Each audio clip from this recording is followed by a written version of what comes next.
Hello and welcome to another A-Level Economics video with me, Mr Goff, from MrGoff.com.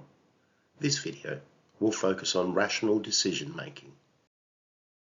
Neoclassical economics is an approach to economics in which the production, consumption and pricing of goods and services are observed as being driven by the supply and demand model.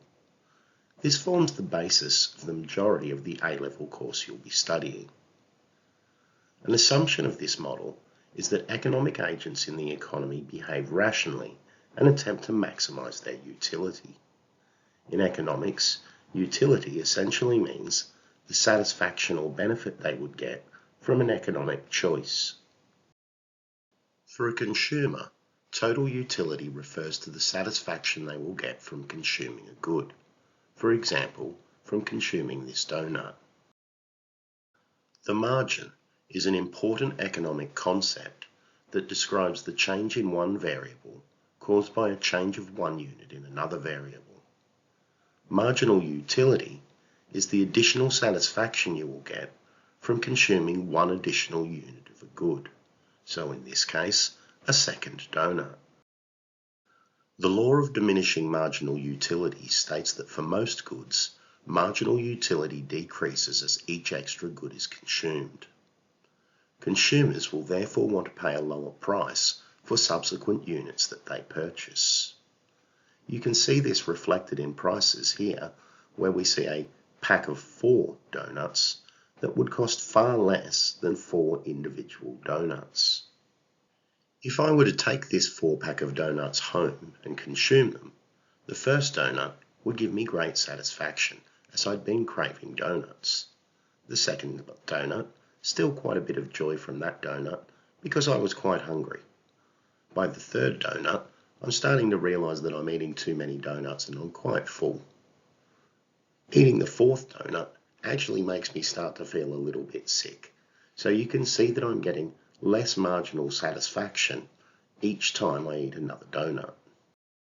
Consumers want to maximize their happiness. This generally means making the most of their income. As people have different tastes and preferences, this will mean different things to different people.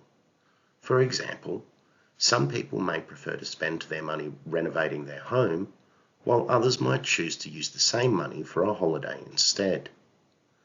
It's entirely possible to describe both of these choices as rational and maximizing the consumer's utility, because in each case, the consumer has used their income to satisfy their needs in the way that will most likely make them happy. Consumers are also workers, and workers are assumed to want to achieve the highest pay that they can while retaining the maximum amount of free time.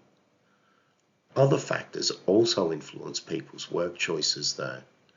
Things such as how much someone enjoys a particular job, how important job security is for them, and how far they're willing to commute are all factors that might affect a person's decisions beyond just the maximum amount that they can earn. Producers are generally assumed to want to maximize profits.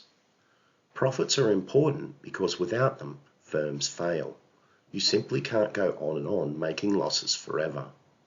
With profits, firms are able to invest and grow their business, and they're also able to provide income to their owners. Although profit will be the main goal for most producers, producers can have other goals as well.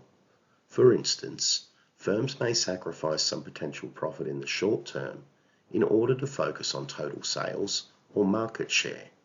These are goals that might bring them greater profit in the future. Many firms make no profit for the first few years, and it's common to have giveaways or discounts to convince people to try a new product or a new brand. Some brands also have ethical objectives that may be contrary to maximizing profits. For example, some chocolate producers pay extra for their cocoa to ensure that the farms that they come from are run properly and are slave-free. There are also non-profit organizations producing some goods and services.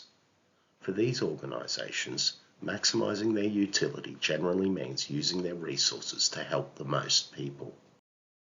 It is generally assumed that the government tries to maximise the public good.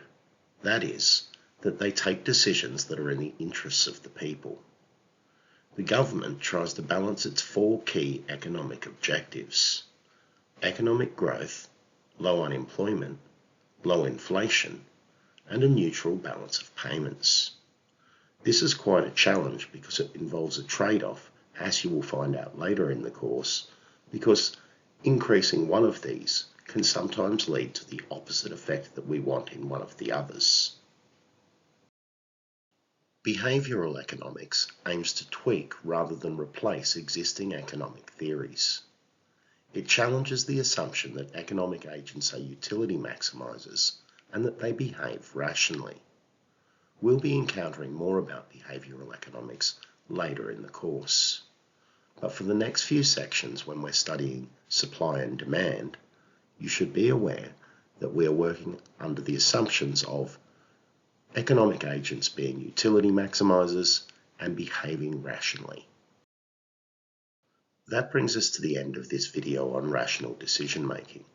Join me again soon when I'll be back with a video introducing the concept of demand. Use the resources at mrgoff.com to help you revise economics. And until next time, it's bye for now.